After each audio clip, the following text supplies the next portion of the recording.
Boa, galera. Eu sou o Mestre Gunga e esse é o sexto episódio da quarta temporada do Vem Pra Roda, nosso podcast voltado para capoeira. Galera, antes de a gente começar esse episódio, vou pedir para vocês ir lá no canal, se inscrever, compartilhar, divulgar e fazer parte desse movimento junto com a gente.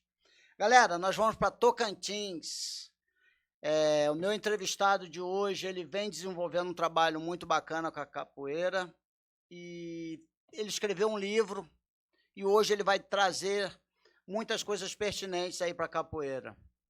Então, meu convidado, é uma honra estar recebendo você aqui, mestre Cego.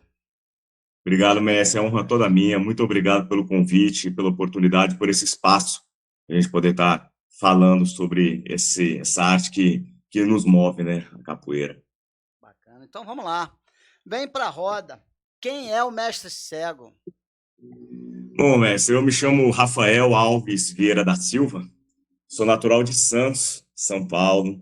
Eu vim aqui para o Tocantins ainda criança, né, vim com 11 anos de idade. Meu pai vendia material hospitalar, ele veio na construção do estado do Tocantins, né, quando o estado do Tocantins foi fundado, aí ele vinha para cá para vender isso, passava meses para cá, né, e aí a partir de um tempo trouxe a família toda, veio eu, minha mãe, meu irmão, e saímos de Santos e viemos aqui para o Tocantins, morar em Paraíso do Tocantins, né? E aí, a partir daí, me tornei um cidadão tocantinense, né? Onde sou mais tocantinense do que paulista, né? Então, minhas raízes, minha vida está aqui, né? Eu sou funcionário público do Estado, tenho minha companheira aqui, a Mariana, minha filhota, a Maria Fernanda, são pessoas que me apoiam muito nessa vida, que eu amo demais. Minha mãe, que sempre me apoiou também nesse mundo da capoeira, meus sobrinhos, tem muita gente estão muito boas envolvidas com essa minha vida, né?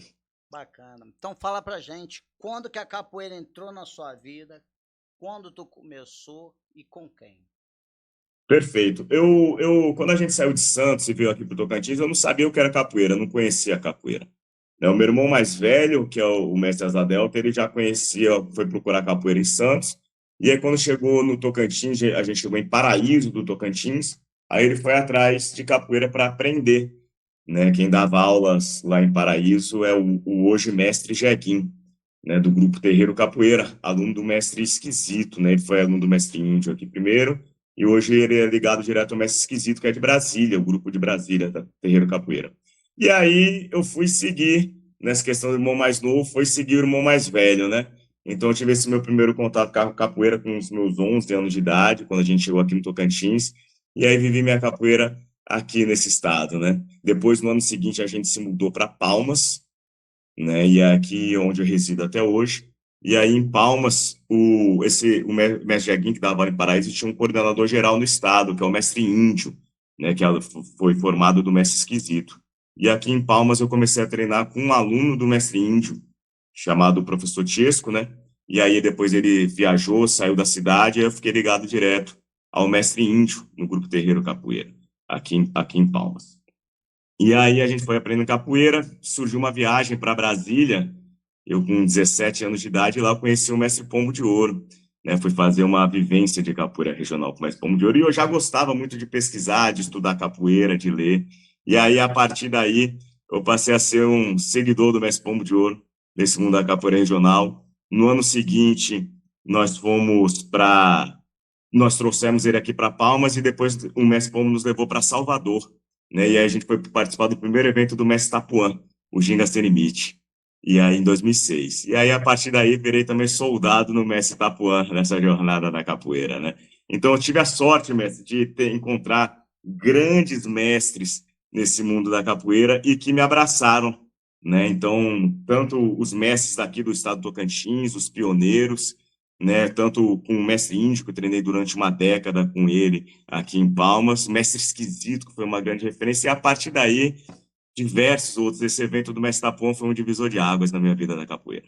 Que bacana. Agora fala pra gente, o apelido Cego tem alguma história? Nada, ele veio da escola, né? Quando eu comecei a treinar aqui em Palmas, aí eu levei alguns colegas de escola para ir treinar junto, e o pessoal me chamava de cego por causa do óculos, eu não enxergo nada, seu óculos. Miopia aqui, quase 6 graus de miopia. astigmatismo, aí o cego, aí ficou ainda, cego, aí pegou. Aí já assumi, Rafael Cego, né? Já é a identidade. Hoje no meu trabalho mesmo, ali, algumas pessoas chegam, Rafael, o cego, não sei o que, já ficou. Legal. E fala pra gente, quem são suas referências dentro da capoeira? Mestre, eu tenho muitas referências, eu tenho muita gratidão a muita gente nesse mundo da capoeira, né? Então, aqui no Tocantins, por exemplo, eu até vou ser injusto, né? Porque eu vou acabar esquecendo alguém, né? Mas tenho a referência com o Mestre Índio, foi a figura que eu treinei durante bastante tempo, pessoa muito importante nessa trajetória da capoeira. Nós temos os pioneiros da capoeira aqui, Mestre Besouro, Mestre Fumaça, que são os pioneiros da capoeira do nosso estado, pessoas que eu admiro e tenho um carinho muito grande. Tem os mestres que fizeram essa jornada da capoeira hoje comigo, tem esse mesmo tempo de capoeira praticamente, né? A gente conviveu junto, mas eu cito como figuras muito importantes o Mestre Esquisito, foi uma foi e é uma figura muito importante para mim nesse mundo da capoeira. Mestre Pombo de Ouro foi um divisor de águas nessa minha vida na capoeira. Mestre Tapuã, sem palavras. Mestre Lucas de Sergipe, de Aracaju, uma pessoa que abriu as portas para mim nesse mundo de poder escrever sobre capoeira, né? Então, pô, mestre, eu vou ser injusto se eu for continuar citando, porque é tanta gente que a gente sempre pega, fica um pouquinho de cada um na gente, né? Fica um pouquinho de cada um. Então, e a gente viaja bastante nesse mundo da capoeira, e aí a gente acaba, poxa, mas tendo referências, né? Muitas referências nesse mundo. Que bacana. E me Agora, desculpem todos os outros mestres, assim, eu fui rápido, porque é muita gente, mestre. legal. Agora fala pra gente, você tá ligado diretamente à linhagem da capoeira do mestre Bimba. Fala pra gente como é para você caminhar dentro desse movimento, dessa. O mestre Pomo de Ouro, ele até fala que isso é missão, né? É missão. Então, viver esse mundo da capoeira regional é um sacerdócio.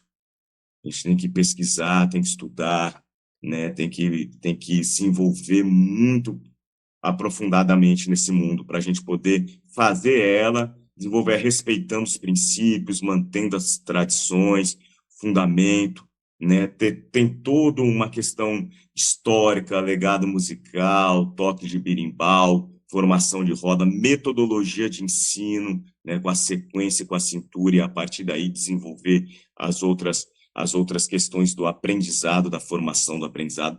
Então, essa é uma responsabilidade muito grande que faz com que a gente estude bastante, pesquisa bastante, né, para poder fazer. E a velha guarda, os mestres, os discípulos do mestre Bimba, sempre tive uma relação com eles muito próxima, também sempre me abraçaram desde muito, muito novo. E aí isso nos reforça, né, para poder estar fazendo esse aprendizado. Então, a partir do momento que eu fiquei ligado diretamente com o mestre Pombo de Ouro, eu tive a oportunidade de fazer o curso de especialização Lenço Vermelho com o mestre Saci, que foi especializado do mestre Bimba, recebeu o lenço vermelho do mestre Bimba, né, em 66, e eu recebi o lenço amarelo do mestre Tapuã, né? Então, o mestre Tapuã foi lenço amarelo do mestre Bimba também, né, recebeu na especialização de 67. E eu tenho essa minha formação dentro da capoeira regional, recebi o meu diploma do mestre Pombo de Ouro, discípulo do mestre Bimba também. Então, é um legado, uma responsabilidade que eu tento levar com a maior seriedade e leveza possível. O que representa para você receber o reconhecimento dentro da linha de linhagem de Manuel dos Reis Machado? Poxa, mestre, assim, eu fico muito grato, muito feliz, né, por ter essa confiança, porque essa capoeira, a capoeira que eu acredito, é essa capoeira que vem dos antigos, né, do pessoal mais velho, mais novo, e que vai passando as informações, o conhecimento mediante confiança, né? Então, a confiança é um elo muito forte das gerações, do conhecimento, da perpetuação do conhecimento através das gerações. Ainda mais com esse pessoal das antigas, né? É mais ainda isso, isso. Então, através das pesquisas com a capoeira, eu também acabei me aproximando bastante desse pessoal, dessas pessoas. E eu tive a felicidade de ter o meu ídolo da capoeira, que é o mestre Itapuã, discípulo do mestre Bimba, poder fazer uma pesquisa junto com ele sobre a capoeira regional na imprensa e escrever um livro com ele, né? Assinar um livro junto com o mestre Itapuã. Pô, mestre, eu não tenho nem palavras, né, para descrever tamanha grandiosidade que isso traz para mim. Uma pessoa nova, né, bem mais nova, e ter essa vivência junto com o mestre. E a partir daí, eu tento também utilizar as pesquisas para poder rememorar muitas coisas com eles, entendeu, mestre? Então, eu acho alguma coisa, eu entro em contato, aí eu vou, converso, rememora as vivências dos mestres, né? Traz aquilo que estava ali adormecido em volta. Ao mesmo tempo, a gente evidencia outras coisas. Por exemplo, eu estava fazendo uma pesquisa aqui num jornal, e aí encontrei o jornal citando a formatura, o mestre Bimba citando a formatura dos filhos dele, criança, que era o mestre Nenel.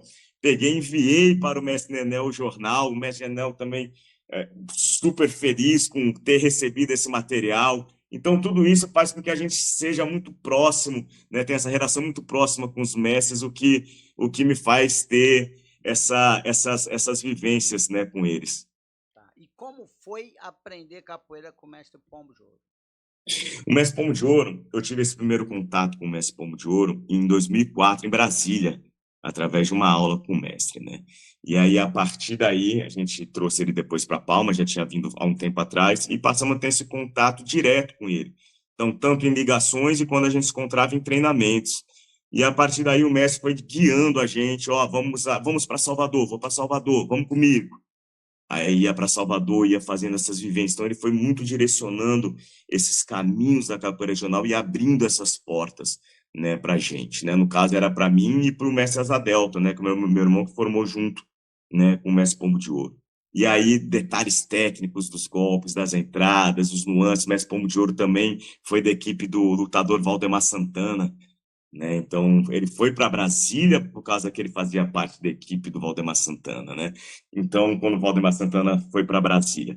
E aí, então, a gente tem essas nuances mesmo. Hoje eu falo com o mestre toda semana, quase diariamente, a gente tem esse contato, a gente conversa. Com o mestre Tapuã, a mesma coisa também, a gente tem esse contato praticamente diário. E ter essa confiança dos mestres é o que nos move para manter essa missão da capoeira regional. E hoje em dia, muita gente fala de tradição. Na sua visão, o que realmente define tradição dentro da capoeira? Mas tradição é aquilo que se perpetua através das gerações, né? Então nós temos diversos, por exemplo, na capoeira regional, nós pegamos na mão para ensinar a gingar, né? Isso faz parte da metodologia e da tradição do ensino da capoeira. Isso começou com o mestre Bimba e a gente perpetua isso até hoje com os alunos, né? A cadeira para passar os golpes por cima, né? Para começar a partir daí ter um onde você vai, como você vai fazer e treinar as técnicas dos golpes. Isso todo mundo faz hoje em dia, mas às vezes nem sabe de onde veio, né? Sim. Então a tradição era essa consciência da perpetuação, né, do legado das pessoas entre as gerações e assim vai mantendo a originalidade do processo da capoeira. Ah, bacana. Agora fala pra gente, a gente está falando sobre tradição. Hoje tem muita gente que fala, eu sou regional, mas acaba que não conhece a regional a fundo. E como é que vocês olham isso?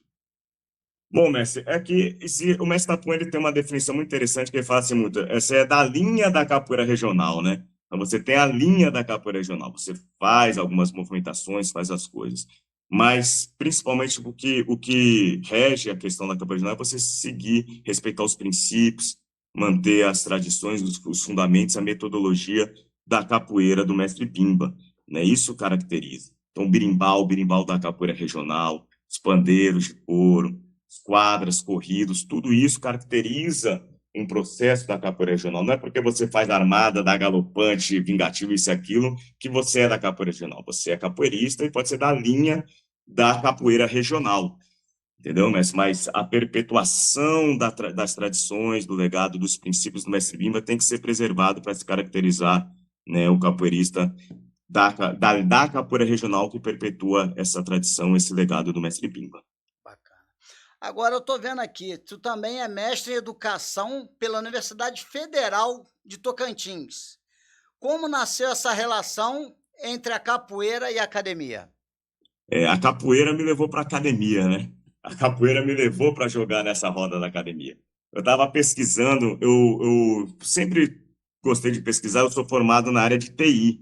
Então eu sempre gostei de pesquisar, e aí eu entrava nos sistemas, pesquisava as coisas sobre capoeira, sistemas fechados, hemerotecas, e aí eu sempre fui contribuindo com as pessoas nas pesquisas. Então, o mestre Lucas de Aracaju, por exemplo, que é professor, doutor na educação, eu preciso do jornal tal, eu ia lá, pesquisava, entregava para ele, então sempre fiquei muito nessas questões informais. A partir do momento que o mestre Lucas e o mestre Tapuã, eles têm, a Ginga Associação de Capoeira, ele tem uma revista chamada Negaça, né, que aí é publicada como livro. E aí eles me convidaram para escrever um capítulo de livro. E a partir daí escrevi um capítulo de livro, baseado nessas minhas pesquisas, outro capítulo, outro capítulo. E aí, beleza. E aí eu estava pesquisando sobre as legislações da capoeira, um processo sobre isso. E aí eu, lendo o livro do professor Carlos Eugênio, A Capoeira Escrava, aí a gente, quando vai fazer as pesquisas, a gente vai muito no rodapé e nas referências, né, para fazer. Aí ele pegou o livro de prisões e colocou o Códice. Aí eu entrei no sistema do Arquivo Nacional, baixei o livro de prisões de 1811 a 1816, encontrei digitalizado e fui olhar lá, naquela letra da época, aquela coisa difícil, né? E aí eu achei fulano, ciclano presos por estarem em desordem jogando capoeira. Eu falei, caramba, eu já tinha pesquisado outras coisas, o mestre Tapão já estava me direcionando também para muita coisa. Eu falei, caramba, isso aqui, poxa, eu posso tentar fazer um mestrado, aí eu mato dois uma lapada só, né? Dois coelhos numa cajadada só. Faço a minha pesquisa, faço mestrado. Coincidentemente, tinha um mestrado em educação aberto aqui na Universidade Federal do Tocantins, e aí eu me inscrevi. E eu só passei na primeira etapa do mestrado por causa das minhas publicações com capoeira. Senão eu não teria passado. As minhas publicações com capoeira me passou na primeira etapa, fui para a entrevista, dei a sorte de cair com um professor que é historiador e que queria estudar sobre a aplicabilidade da Lei 10.639 e viu a capoeira como uma ferramenta importante para isso. E aí ele me escolheu para ser seu orientando, e a partir daí eu fui cursar um mestrado em educação e concluir o mestrado, que a dissertação eu transformei em livro. Bacana, bacana, bacana. E vamos lá. Agora, na prática, o que a capoeira pode ensinar dentro da escola? Mestre, a capoeira era uma ferramenta importantíssima para alargar essa aplicabilidade da Lei 10.639, que é o que todos nós falamos, né? E esse é o assunto em pauta desde o surgimento da lei em 2003, né? Já são 22 anos. Então, a capoeira ela é polissêmica. Ela é polissêmica, então a gente pode estudar a capoeira dentro da escola a partir da sua vertente histórica, falar sobre a escravidão, sobre os processos da capoeira, sobre como a capoeira foi muito importante na ferramenta de abolição da escravidão e como que ela representa a cultura afro-brasileira. A gente pode falar da capoeira como na própria educação física, na parte da corporeidade, né, desenvolvimento motor, cognitivo. Podemos trabalhar a capoeira na aula de literatura, né, contando com as músicas, com os cordéis, que foram base de muitas músicas dentro da capoeira. Podemos contar a capoeira na parte geográfica, onde estão os quilombos, localização dos quilombos. Isso ajuda, inclusive, ao estudo local dos alunos. Por exemplo, aqui no Tocantins tem muitos quilombos aqui no Tocantins, né? Então, estudar a capoeira faz com que também desperte o interesse da nossa regionalidade e da nossa cultura local também. Então, então, a parte musical, a gente pode desenvolver a capoeira nas artes, através das músicas, da confecção dos instrumentos. Então, ela é muito rica. A capoeira é muito rica para se trabalhar dentro do contexto escolar. Sim. Todos nós capoeiristas sabemos disso, né? O que é mais complicado, eu não sei se é uma questão também de falta de interesse ou falta de compreensão, são dos gestores públicos. Então, a gente precisa chegar essa voz aos gestores públicos, aos gestores educacionais, para eles entenderem que é muito importante a contratação de um profissional de capoeira na sua escola, que a escola vai ganhar demais, a escola vai capoeirizar, né? A capoeira vai capoeirizar a escola, e a escola ela vai se transformar num ambiente diferente, um ambiente onde a congregação das pessoas vão ser diferente, onde o respeito às diferenças vão ser diferente, onde a coletividade vai surgir de forma diferente.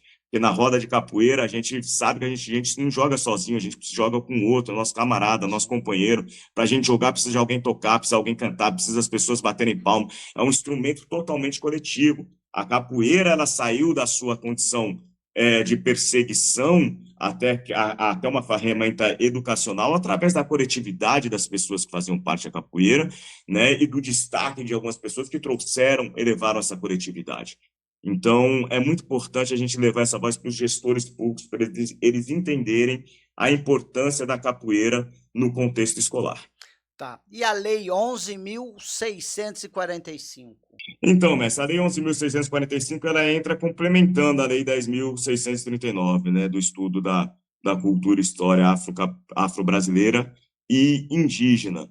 Então, ela nos ajuda a compreender sobre a nossa nacionalidade.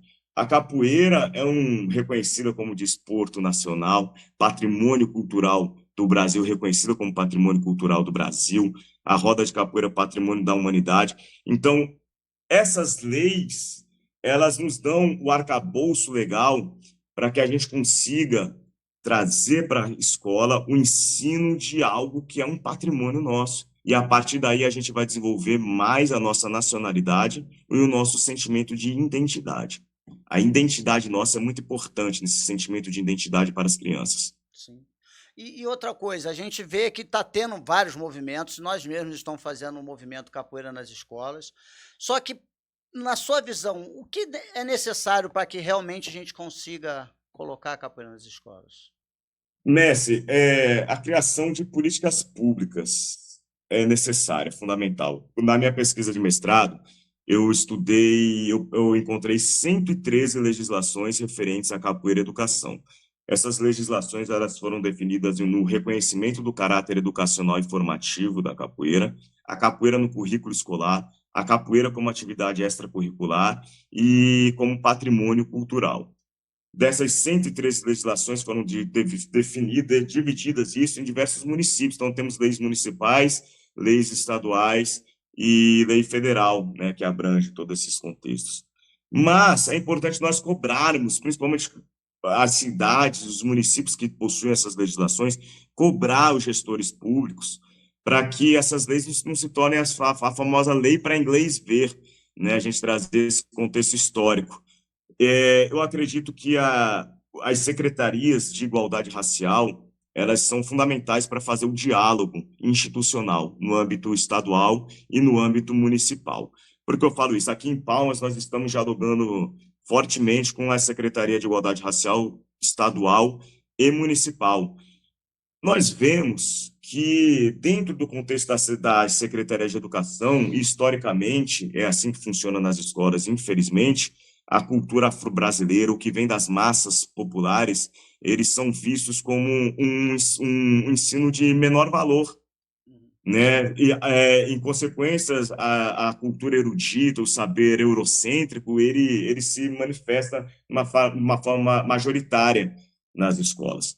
Então, a Secretaria de Igualdade Racial era capaz de trazer em pauta a Lei 10.639 para vir em debate, para a gente conseguir alargar a aplicabilidade dessa lei através da capoeira nas escolas, porque eu acho muito difícil vir projetos de políticas públicas diretamente da Secretaria de Educação, tendo em vista que existem, né, em locais do Brasil que funcionam assim, né, mas não é a unanimidade. E acredito também que precisa de um movimento da própria capoeira, né?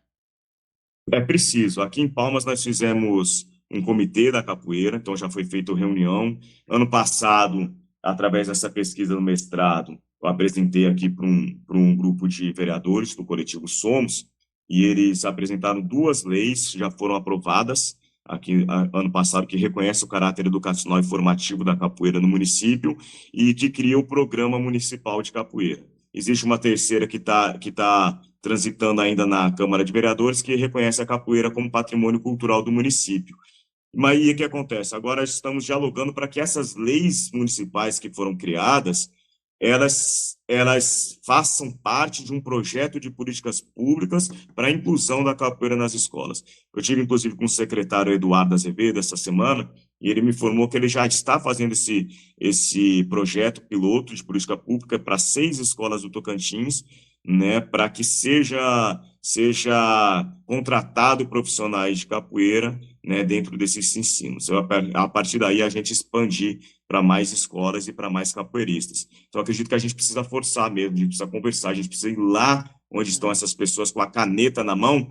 Por isso que a minha dissertação chamou Entre a Pena e o Birimbau. Faz que eles têm a pena, a caneta, e nós temos o birimbau, né? E a partir daí a gente tem que criar um caminho entre a pena e o birimbau para que a capoeira seja inserida nas atividades escolares.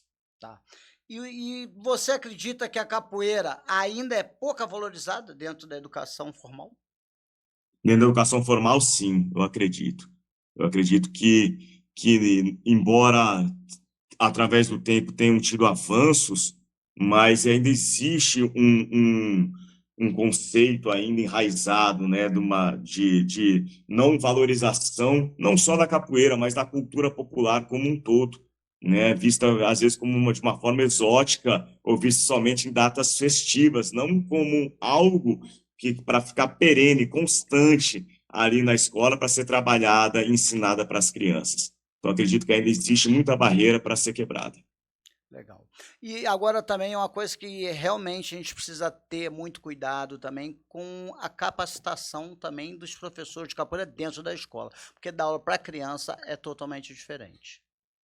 Totalmente diferente, mestre. Realmente é preciso entender que existe uma outra dinâmica, né? Existe um ambiente diferente de ensino de capoeira e que é preciso se qualificar. O capoeirista tem que estar em constante qualificação, aperfeiçoamento, estudando a nossa capoeira e se aprimorando para as novas demandas que surgem, né?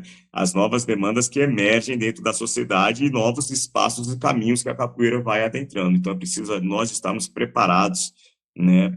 Estar qualificados cada vez mais para que a gente consiga ocupar isso e ocupar esses espaços de forma satisfatória que vire referência, né? Então, alguém que conseguiu um espaço desse, ele tem uma responsabilidade muito grande para ele ser referência, para que assim outras pessoas consigam também, né? Trazer uma imagem bonita, uma imagem de valorização da nossa capoeira. Bacana. E já deixar aqui avisado que o Vem Pra Roda, a gente vai lançar esse movimento a nível nacional, hein?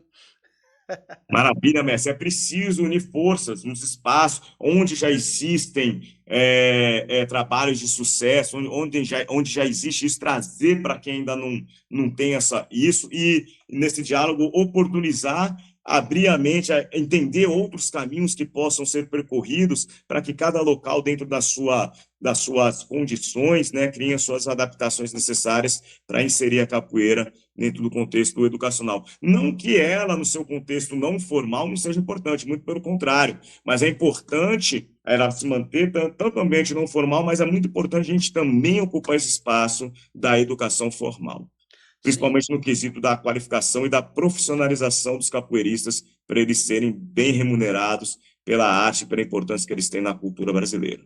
bacana. E o pessoal também tem uma consciência que a gente tem que fazer para capoeira, não para si próprio, né? É que às vezes muitas pessoas trombam nesse sentido, porque eles começam a fazer, mas poxa, ele pensa, ah, meu grupo ou eu ali. Não, é para capoeira num contexto geral. Exatamente, mas é o que a gente falou da questão da coletividade, né? Então, tem um ditado que fala que nós somos tão fortes quanto o nosso elo mais fraco, né? Então, fortalecer todos os elos, todas as pessoas, trabalhar em conjunto para angariar essas políticas públicas para a capoeira é muito importante, porque todos saem ganhando e a gente não pensa só no nosso umbigo, a gente pensa na capoeira, na perpetuação da capoeira como um todo, né? Novos caminhos para as novas gerações que virão. E tanto que a gente vê o quanto isso é importante, que vamos lá falar de projeto social. Todos os projetos sociais praticamente têm a capoeira. O pessoal entende a importância dela. Verdade, mestre. Tudo tem capoeira e todos que têm capoeira é sucesso a capoeira. As pessoas veem a capoeira e logo se identificam com a capoeira, né? Vê algo bonito, vistoso, musical, atrativo. né, que as pessoas gostam de estar lá. Então, os projetos sociais têm a capoeira e sempre tem a capoeira como algo de sucesso e algo, muitas vezes, preparatório, inclusive, para outras lutas, para as outras manifestações artísticas também, né? Bacana. E tu faz projeto social aí, né? E como você enxerga esse movimento e a melhora das crianças no dia a dia? Eu tenho um trabalho social aqui há 15 anos, esse ano completo 15 anos, na base comunitária da Polícia Militar, né? Então, a Polícia Militar aqui em Palmas, ela tem algumas bases comunitárias, que tem um pátio grande, né? E aí eu fui o primeiro a dar aula nessa base comunitária aqui, há 15 anos atrás, e hoje em dia todas as bases comunitárias daqui da cidade têm capoeira, né? É um espaço bacana onde é desenvolvida a capoeira, né? Nesses locais. E é muito, muito, muito legal, mestre. A gente vê o desenvolvimento das crianças, a gente vê a alegria das crianças, os pais acompanham, então a gente tem muitas vezes relato dos pais, das melhoras das crianças, crianças que tinham algum certo tipo de bloqueio, de fobia, que tomavam até remédios, pararam de tomar por causa da capoeira, né? Melhoraram suas notas por causa da capoeira. E a vantagem que eu falo até de você ter um trabalho social, que é o diferencial da capoeira, e nesse ambiente não formal para o formal, é porque às vezes no ambiente formal o aluno vai estar lá com você 2, 3 anos, 4 anos, e depois ele vai seguir a vida dele, né? Vai estar em outro nível médio, no superior, e vai embora. Nos nossos trabalhos com capoeira, os alunos estão com a gente 10, 15, 20, 30 anos, né? É uma relação totalmente diferente, viaja com a gente, né? Vai para os lugares, passa perrengue junto, momentos de alegria, momentos de tristeza. Então, tudo isso é uma outra vivência, uma outra relação que é desenvolvida, né? Que bacana. E agora fala pra gente como que é trabalhar num projeto junto à Polícia Militar, porque no passado a capoeira foi proibida. A gente vai chegar nesse assunto daqui a pouco, mas o momento de estar trabalhando junto com a Polícia Militar. Eu falei isso ano passado, fiz uma roda de encerramento e foi o comandante da Polícia Militar daqui da cidade lá na roda, né? Aí o comandante da base, onde na época que quando a gente fez a roda era capoeirista, foi capoeirista no passado, ele jogou fardado, entrou na roda, foi e jogou capoeira lá também, né? E eu falei justamente sobre isso, né, mestre? Falei, olha só como esse momento da capoeira aqui na base da Polícia Militar, ela só mostra o poder, né, que a capoeira tem de dar a volta ao mundo, que tanto nós cantamos nas rodas de capoeira, e o seu poder de resiliência ao tempo, né, porque outrora a polícia que perseguia, a polícia que foi criada, né, para perseguir os capoeiras, hoje em dia é um espaço comunitário que valoriza a capoeira e sabe do seu potencial educacional, né? Então, eu recebi, inclusive, até em 2016, um certificado da Polícia Militar pelos relevantes serviços prestados para a comunidade através da capoeira, né? Então, eu acredito que isso só mostra o poder que a capoeira tem de dar a volta por cima, sempre dar a volta ao mundo, e isso a gente tem que carregar para a gente, né? Quando a gente cair, passar por situações difíceis, não muito favoráveis, a gente saber que é possível dar essa volta ao mundo, ter resiliência, aprender isso com a capoeira, para a gente seguir que novos tempos virão. Bacana. E o que a capoeira representa para as crianças em situações de vulnerabilidade? Mestre, a capoeira, ela é uma porta, uma porta para a gente entender o mundo, né? Então, quantas e quantas crianças a gente já não tem como exemplos hoje, né? Tipo, de situações difíceis que não tinham condições financeiras e que a capoeira ajudou elas a ter um entendimento diferenciado do mundo que ela não teria se ela só convivesse naquela realidade dela, né? Então, a partir daí se tornam profissionais, se tornam pessoas trabalhadoras, ou que utilizam, ou que se tornam até professores, mestres de capoeira, que utilizam isso como uma forma de continuidade para fazer o bem para outras pessoas, né? E quantas pessoas hoje não estão no mundo vivendo de capoeira que saíram de condições, né, situações de vulnerabilidade, né? Então, a capoeira, ela é uma porta que, ao entrar, ela amplia a nossa mente e nos dá perspectivas de vida diferentes daquilo que a nossa realidade ali nos mostra. Bacana. Agora, se tiver algum gestor público estiver assistindo o podcast, o que que você diria para ele sobre investir na capoeira? Eu ia falar que ele não iria se arrepender. Eu ia falar que ele iria ter uma ferramenta muito capaz e de um alargamento enorme para ser aplicado. Ele iria ter condições de fazer o bem para muitas pessoas e até com custo financeiro baixo, mas ele iria poder fazer o bem, ele poderia ensinar, e ele vai poder, né? Eu espero que o gestor esteja escutando, ele amplie a sua mente da importância da capoeira para a construção de políticas públicas e ele entender que a capoeira é uma ferramenta educacional muito forte, muito importante, que traz valências assim enormes dentro da vida do indivíduo. Bacana. Agora fala pra gente, tu também é escritor, autor de livros, né? É 2 ou 3 livros? Eu tenho 2 livros e tenho alguns capítulos também Tá, publicados. já tá, então tá chegando no terceiro aí, né? Fala pra gente da importância de escrever sobre a capoeira. Mestre, pesquisar a capoeira, a escrita da capoeira, ela acaba se tornando uma consequência desse nosso envolvimento com a pesquisa e com a produção do conhecimento, né? Então, escrever é uma função social. Então, tem que entender que para você escrever um livro, para você fazer um livro, o fim comercial, ele não é o fundamental e não é o que vai acontecer. A escrita, o livro, ele tem que cumprir uma função social, né? Então, por isso que essa questão de pesquisar, de escrever a capoeira é isso. É para a gente conseguir trazer um conhecimento, produzir um conhecimento, trazer para que ele cumpra a sua função social dentro do mundo da capoeira e dos afins, né, das pessoas que se identificam e que querem aprender mais sobre a capoeira. Então, pesquisar a capoeira, escrever capoeira, eu vejo como uma função social, viu, mestre? Importantíssima para a perpetuação do legado da nossa arte. Que bacana, que bacana. E fala pra gente, então, sobre seu primeiro livro. Bom, mestre, meu primeiro livro, eu já tinha alguns capítulos escritos, mas eu tive a honra de felicidade de publicar esse. A Capoeira Regional na Imprensa, escrito junto com o mestre Itapuã, nessa grande lenda da capoeira, né, o mestre Itapuã. Então, o que acontece? A partir do livro do mestre Itapuã, a saga do mestre Bimba, né, que eu já li inúmeras vezes, então uma parte que ele colocou sobre os jornais, né, da capoeira regional. E aí eu sempre gostei de pesquisar bastante sobre jornais, sobre essas fontes primárias, então encontrei sistemas fechados, hemeroteca, eu ia para Salvador, ia para a biblioteca pública, fui pesquisar na Câmara dos Deputados em Brasília, jornal que está naquelas fitinhas magnéticas, difícil demais para pesquisar, biblioteca pública folheando, e o mestre Tapuã sempre foi um guia para mim dentro desse ambiente da pesquisa. Ele falava assim para mim, o mestre Tapuã, falava, Cego, acha para mim aí o jornal tal, revista tal.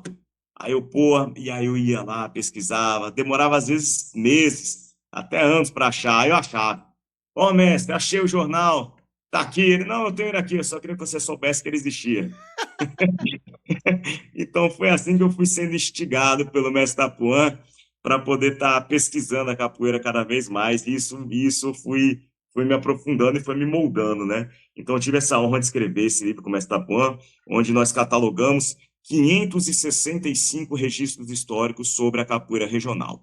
Então, nós temos 565 registros em jornais, em revistas estrangeiras, né, citações sobre o mestre Bimba, né, então, desde 1934 a 1978, ou seja, desde o primeiro jornal que encontramos sobre o mestre Bimba, em 34, até os jornais sobre o translado dos restos mortais do mestre Bimba de Goiânia para Bahia, para Salvador, em 1978. Então, juntamos esses 565 registros históricos. As revistas estrangeiras, nós transcrevemos as matérias todas na íntegra, as revistas e os jornais da década de 30, os mais antigos, principalmente 40, transcrevemos todas as matérias na íntegra, as entrevistas com o mestre Bimba. Então, um registro muito grande, são 350 páginas esse livro, né? O segundo capítulo desse livro, nós trazemos toda uma relação de estudos que já fizeram sobre o mestre Bimba. Então, tem uma lista de todos os escritores discípulos do mestre Bimba, pessoas que foram formadas pelo mestre Bimba que escreveram livros, tem a lista de todos esses livros, lista de pessoas que pesquisaram sobre o mestre Bimba e escreveram também sobre o mestre Bimba, livros que têm capítulos sobre o mestre Bimba. Então, tudo isso e a capoeira regional, né? Então, tudo isso nós trouxemos, mas não é só sobre o mestre Bimba, é sobre a capoeira regional. Então, através daí, a gente entende também como a capoeira se expandiu pelo Brasil, né? Então, tem muitas matérias sobre os shows folclóricos que os alunos do Mestre Bimba faziam parte, matérias sobre os alunos do Mestre Bimba que se mudaram para outros estados e começaram a ensinar capoeira na década de 50, 60, 70, né? Então, tem muita informação legal não sobre a capoeira regional, sobre o Mestre Bimba e, consequentemente, sobre a capoeira do Brasil. Bacana. Então, agora vamos dar uma passada no segundo. Bora! Esse segundo livro, ele se chama Capoeira, Legislações e Apontamentos Históricos, né? Período Joanino, Brasil, Império e República, Capoeira e Educação. Ele é fruto da minha dissertação no mestrado.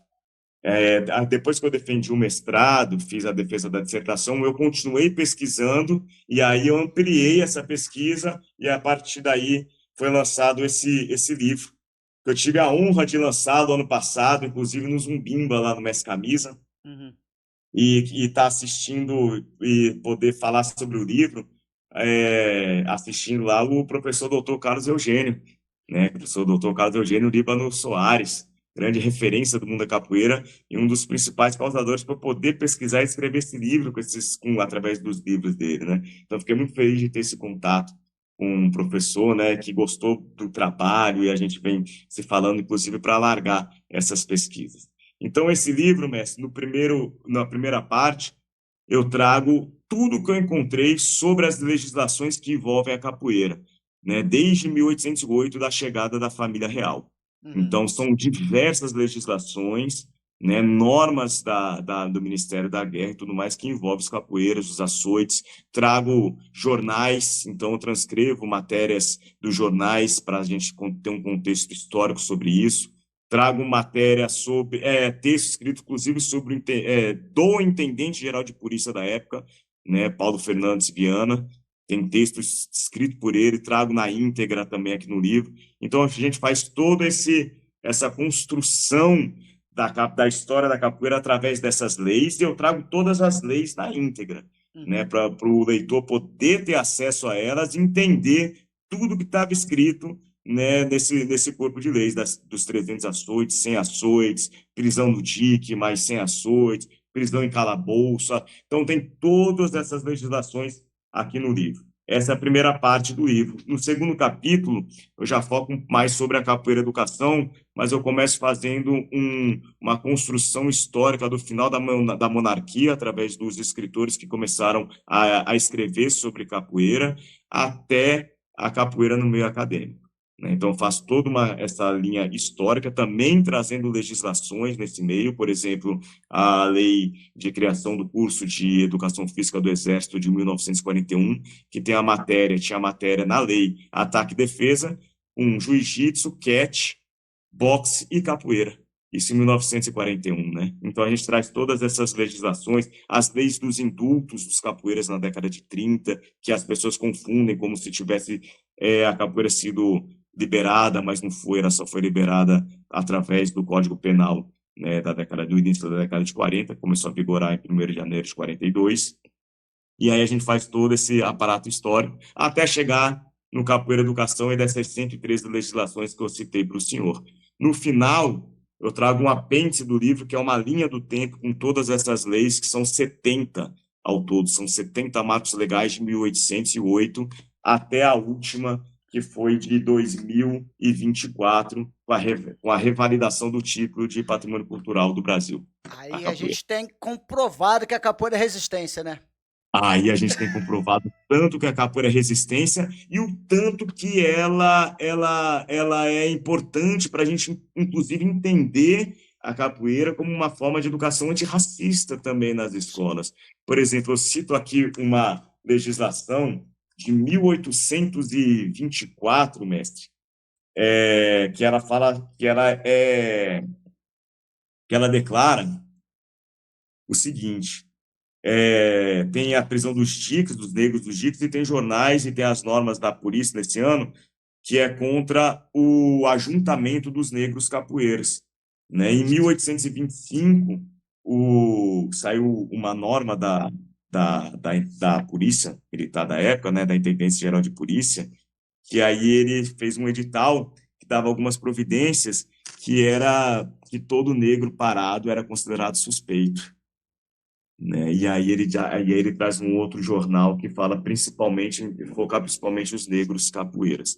E isso a gente sabe que é um processo que existe até hoje dentro da nossa sociedade, estruturado, do racismo estrutural que existe na nossa sociedade, e como a capoeira, ela fez parte desse processo, né? Então, estudar a história da capoeira é a gente estudar o Brasil e estudar todas essas nuances sociais que existe no Brasil, para a gente compreender, né, como é que tudo isso surgiu, como a capoeira faz parte de todo esse processo histórico do Brasil e como nós, através da capoeira, podemos mudar isso, né, através de uma educação antirracista e através do seu ensino da capoeira para as crianças, para os jovens, para os adolescentes da escola e nos ambientes não formais, né? Tá. E tem as leis federais, mas tem as estaduais também, né? Exato. E isso é interessante, viu, mestre? Porque tinha essas normas da polícia no Rio de Janeiro e a gente tem muito a questão da capoeira, Rio de Janeiro, Recife e em Salvador, né? Mas dentro dessas pesquisas todas com a capoeira, foi encontrado uma lei aqui de... E o legal das pesquisas é que a gente encontra pessoas que pesquisam junto e a gente troca bastante material, né? Então, eu cito duas pessoas muito importantes dentro desse processo, que é o Leco, lá de Camaçari, da Bahia, e o professor Porvo, aluno do Mestre Camisa, que mora lá no Japão. Então, a gente troca muita figurinha nesse sentido de pesquisas, né? E essa lei de 1865, antes do Código Penal de 1890, então a gente está falando aqui de 25 anos antes do Código Penal, o Código de Posturas da Câmara Municipal da Vila de Jundiaí, né? E ele fala assim, olha só o texto, mestre: toda pessoa que nas praças e ruas públicas ou qualquer outro lugar também público praticar ou exercer o jogo denominado capoeira, né, ou qualquer outro gênero de luta, né? Sendo livres, pagarão 10 mil réis de multa, sendo escravos, pagarão multa ou sofrerão 12 horas de prisão. 25 anos antes do Código Penal de 1890, você vê que o texto é muito próximo, muito parecido com o que foi publicado em 1890, né? E aí temos uma outra de 1874, 16 anos antes do Código Penal, em 1873, desculpa, 1873, em Taubaté, né, que fala assim: exercer ou praticar o jogo denominado capoeira, ou outra espécie de luta, penas, multa ou prisão de 1 a 3 dias, né? Então aqui temos a Vila de Jundiaí, Taubaté, 1865, 1873, né, com os códigos de posturas municipais proibindo o jogo da capoeira, né? São Olha, coisas muito interessantes que nos faz pensar, uai, se proibir a capoeira, é porque existia a capoeira, né? sim, com certeza. E aqui em Taubaté, porque a gente é de Taubaté, né? Olha só, mestre. Aí, mestre, sobre essas leis aqui em São Paulo, Taubaté, Jundiaí, eu estive há uns 2 anos atrás com o professor Liberac, né, e ano passado com o professor Carlos Eugênio, e eles ficaram super empolgados, né, com essas legislações, né, de Taubaté e de Jundiaí da capoeira, né? E aí a gente até conversei rapidamente com o professor Liberac na época, para a gente escrever alguma coisa, conversando com o professor Carlos Eugênio, eu vou dar uma ampliada sobre essas legislações para entender o contexto, né? Então, tentar encontrar as discussões das câmaras municipais, para poder entender o contexto local para a construção dessas legislações. Então, estamos já aí na busca para poder se aprofundar mais sobre a capoeira nesses locais. Então a capoeira precisa. Não, segura aí, Gu. A capoeira precisa mais conhecimento escrito, né? Mestre, escrito, e a oralidade é fundamental para a perpetuação desses conhecimentos, né, mestre? Por isso que eu acho muito importante o podcast, esse trabalho do senhor, porque isso vai ficar na internet e isso revigora evidencia cada vez mais o poder da oralidade, que foi aquilo que foi transmitido de geração em geração na capoeira. E a literatura, a escrita, ela é histórico também nesse processo de perpetuação. Por isso que é muito importante a gente escrever, a gente pesquisar e a gente conseguir, através daí, né, ampliar esse conhecimento na nossa capoeira e, a partir daí, outras gerações, outros pesquisadores vão surgir e que esse trabalho possa servir de referência e que cumpra a sua função social, né, de perpetuação da história da capoeira. Esse é o objetivo que eu tenho, mestre. Bacana. Agora fala pra gente, dentro desse processo todo de pesquisa aí, você achou várias fotos que ninguém tinha, né? Pô, mestre, tem algumas histórias interessantes desse processo de pesquisa, porque olha só, aqui em Palmas, por exemplo, morou um aluno do mestre Bimba, né, ele de Goiânia, chamado Alegria, de Goiânia. Foi aluno do mestre Bimba lá em Goiânia, quando o mestre Bimba se mudou para Goiânia, né? E aí, com a morte do mestre Bimba, a mãe, ele era muito próximo da mãe Alice, ele deixou fotos originais do mestre Bimba com ele, né? E aí, aqui em Palmas, ele me passou essas fotos, eu escaneei e tudo mais. E uma dessas fotos era o mestre Pinati apertando a mão do mestre Bimba, quando o mestre Bimba esteve em 71, em São Paulo, em novembro de 71, em São Paulo. E essa foto ficou guardada uns 50 anos. Um dia eu ia fazer uma viagem para o México, para a capoeira lá, e aí eu cheguei em São Paulo e eu fiquei na casa do mestre Adelmo. Uhum. E o mestre Adelmo, como um grande amigo e gentleman, aí ele falou, não, aí eu citei a foto que eu tinha, ele falou, não, eu vou te levar na academia do mestre Pinati. Aí eu falei, beleza, mestre. Peguei a foto, imprimi grande, fiz um quadro, subi as escadarias lá da academia do mestre Pinati, na época foi 2013, se não me falha a memória. E aí eu levei essa foto para o mestre Pinati. O mestre Pinati nunca tinha visto essa foto.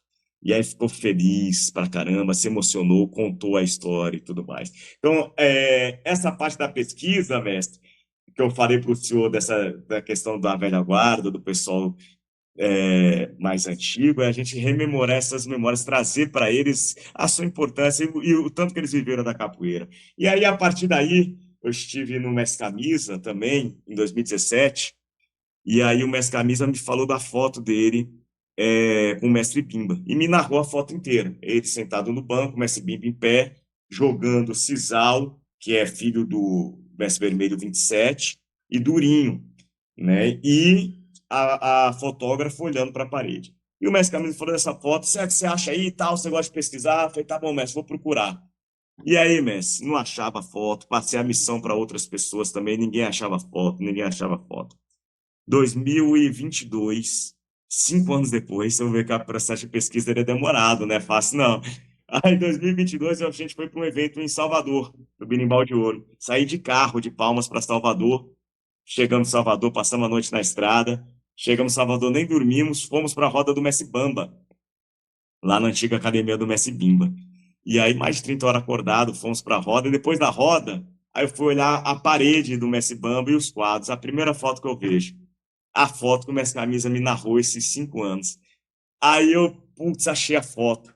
Aí eu virei pro Messi Bamba e falei, Messi, você sabe quem são as fotos? Não, eu sei porque o Cisal, que é filho do Vermelho 27, que é o mestre do Messi Bamba, né? Tá aqui, então eu coloquei essa foto aqui. Eu falei, Messi, essa foto isso aqui, que só dava pra ver o cabelo, isso aqui é Durinho, jogando com o Cisal, isso aqui é o Messi Camisa. Ele me narrou a foto todinha. Aí eu pedi permissão, o Messi Bamba me autorizou, tirei a foto e mandei pro e-mail do Messi Camisa. Lembro como se fosse ontem, mestre. Deu 8 horas da manhã do outro dia, em ponto. Mas Camisa me liga. Cego, você achou a foto. Mais de 30 anos que eu estou procurando essa foto. Você é o cego que mais vê. E aí, depois eu fui no Rio de Janeiro, no Zumbimba. Aí fiz a palestra do Capoeira Regional na imprensa lá e finalizei com essa foto do Mestre Camisa. Aí o mestrando Pretinho começou a cantar, a esposa estava lá, aí foi aquela emoção, né, no ambiente, né, com todos nós. Que a gente sabe que isso carrega uma memória muito forte para o mestre, né? Sim. Aí eu virei para o mestre, Camilo, e falei, mestre, eu achei a foto, mas eu ainda vou achar o jornal para referenciar essa foto. Vou achar esse jornal para o senhor. E aí, em 2024, no começo de 2024, eu fui para Salvador, e aí eu fui para a Biblioteca Pública em Salvador. Eu tinha uma lista de jornais que eu já sabia que tinha matéria de capoeira, mas eu queria saber quais eram as matérias, para pegar elas na íntegra. E aí eu fui com ele, aí fui lá na biblioteca, ó, quero o jornal tal, tal, do dia tal, do mês tal, que aí eu ia folhear. Messi, primeiro jornal que eu pego é o jornal que tem a foto do Messi Camisa referenciado, né? Que é um jornal que narra a saída do Messi Bimba para Goiânia, né? De Sábado Pagano. Porque que acontece? O pessoal do jornal vai, tira as fotos, faz uma matéria e as outras fotos ficam no arquivo. E quando eles vão fazer outras matérias posteriores, eles utilizam as fotos que estão no arquivo, né? Então, a foto não quer dizer que foi tirada naquele ano e tudo mais. Por isso que é importante também as pessoas compreenderem isso, né? São fotos que ficam no arquivo. E aí eu achei o jornal, achei a foto, coloquei a referência no jornal, a foto, eu e o Mestre Tapuã, nesse livro, do Capoeira Jornal na Imprensa. E aí eu fui no Zumbimba do Mestre Camisa, lá no Quilombo dos Palmares, né, no ano retrasado, e fiz um quadro também com essa foto. E levei para presentear ele, o jornal Tribuna da Bahia, né, de 29 de janeiro de 73, ali a referência do jornal para quem quiser utilizar a foto, né? Então, essas pesquisas, mestre, elas nos trazem esses momentos muito importantes, muito bacanas, para a gente também levar alegria aos mestres, porque eles trazem tanto conhecimento para a gente, né? Traz tanta coisa boa para a gente poder ter essa oportunidade de retribuir de alguma forma, né? Me alegra demais isso. Bacana. Agora fala pra gente, na sua visão, qual é o maior desafio da capoeira de hoje? Olha, mestre, eu acredito que os, a capoeira, nesse contexto atual que a gente tem um desafio de manter vivo e valorizar a ancestralidade, os velhos mestres, como pessoas que estão aí para passar o conhecimento, e não como meras pessoas que estão como troféu em evento. Vai para o evento para ficar, não é para não ficar ativo como alguém que está lá para passar um conhecimento de uma vida, né? A gente sabe que isso acontece muito. E a idade vai chegando e as pessoas nessa era digital que nós temos através de muitos movimentos, pessoas que vão ficando famosas através de toda essa destreza corporal, deixar a ancestralidade de lado. Então, acredito que o grande desafio hoje, mestre, é a gente ainda manter essa ancestralidade viva e estar junto com os mestres antigos ainda, aprendendo com eles, embora eu vejo hoje algumas pessoas 100 mil, 200 mil seguidores e um mestre antigo só apenas com seu núcleo ali familiar, né?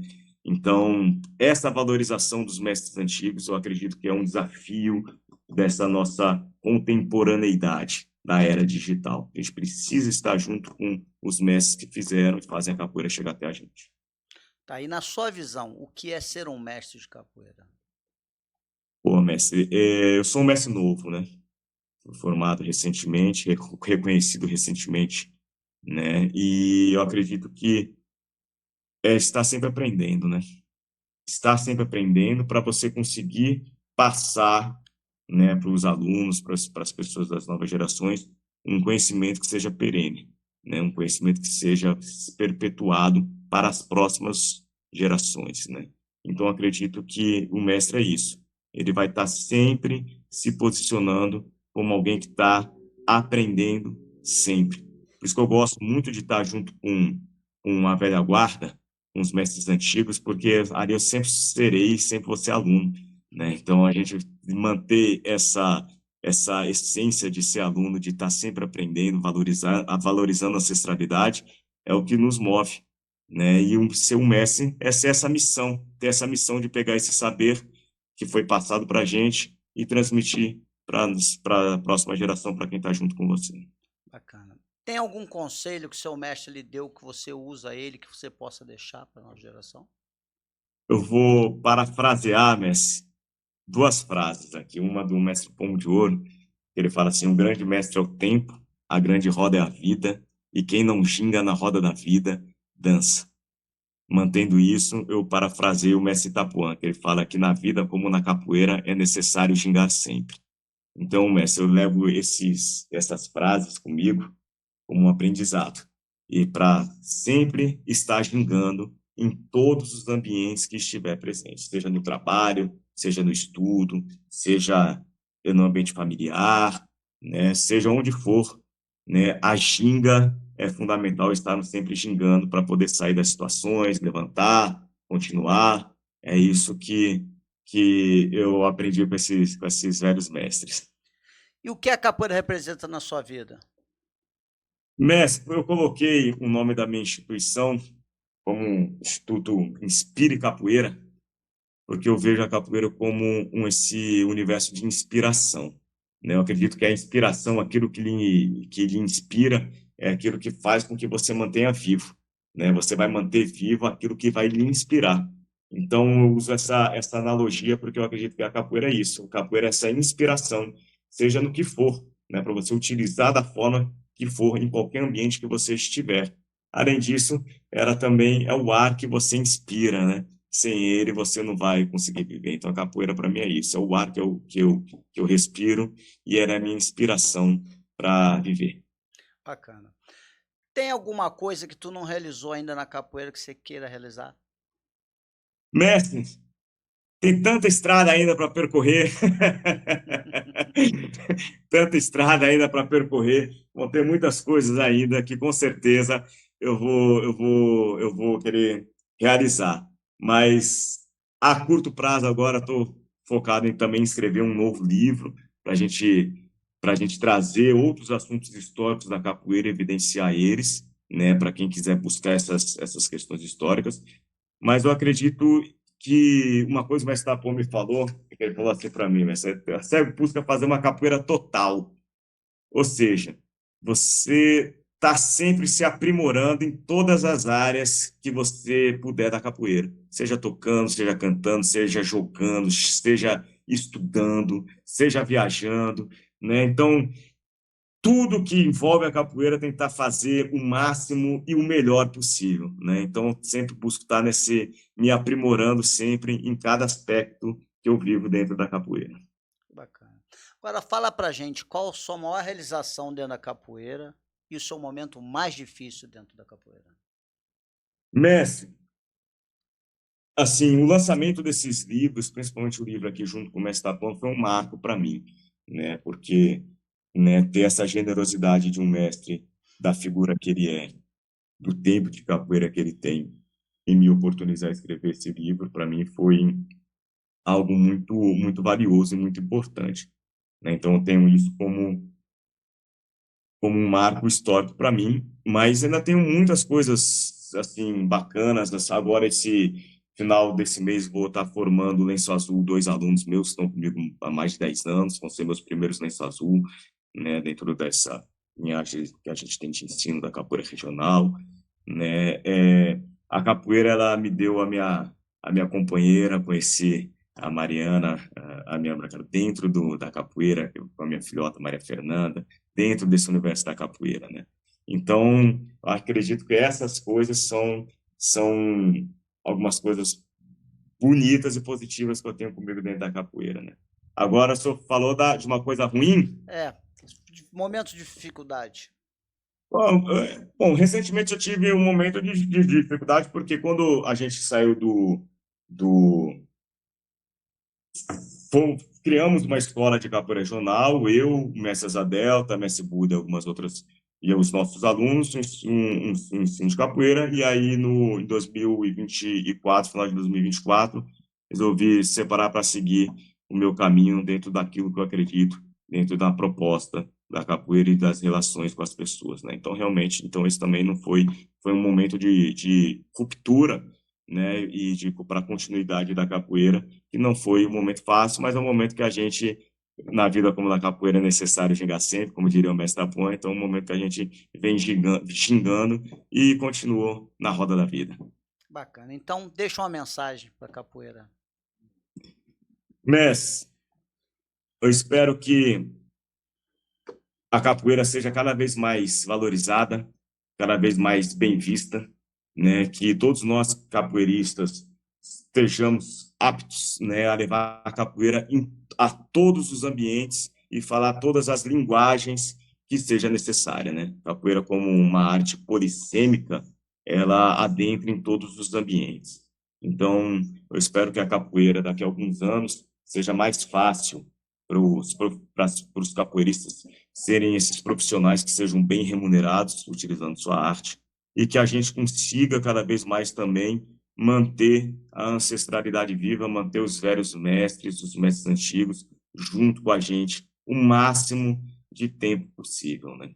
Então, e valorizá-los enquanto eles estão vivos e estão aí junto com a gente. É isso, mestre. Meu amigo, muito obrigado pela sua participação, pela sua contribuição aqui no Vem Pra Roda. Que Deus lhe dê saúde, muita sabedoria para que você escreva muitos outros livros e fortaleça cada vez mais a nossa capoeira. Muito obrigado de coração. Eu que agradeço, mestre. Obrigado pela oportunidade, pelo espaço cedido. Desejo muito sucesso para o senhor nesse trabalho, que o senhor continue nessa luta, né, levando, oportunizando as pessoas e também trazendo os mestres para que a gente consiga aprender com eles, né, ouvindo eles e mantendo esse legado da nossa capoeira. Muita força, muito sucesso, muita luz para o senhor, viu, mestre? Muito obrigado. Muito obrigado. Galera, mestre Cego fez e vem fazendo pela capoeira. E você, o que você faz pela capoeira? Fica aqui mais um Vem Pra Roda, nosso podcast voltado para a capoeira.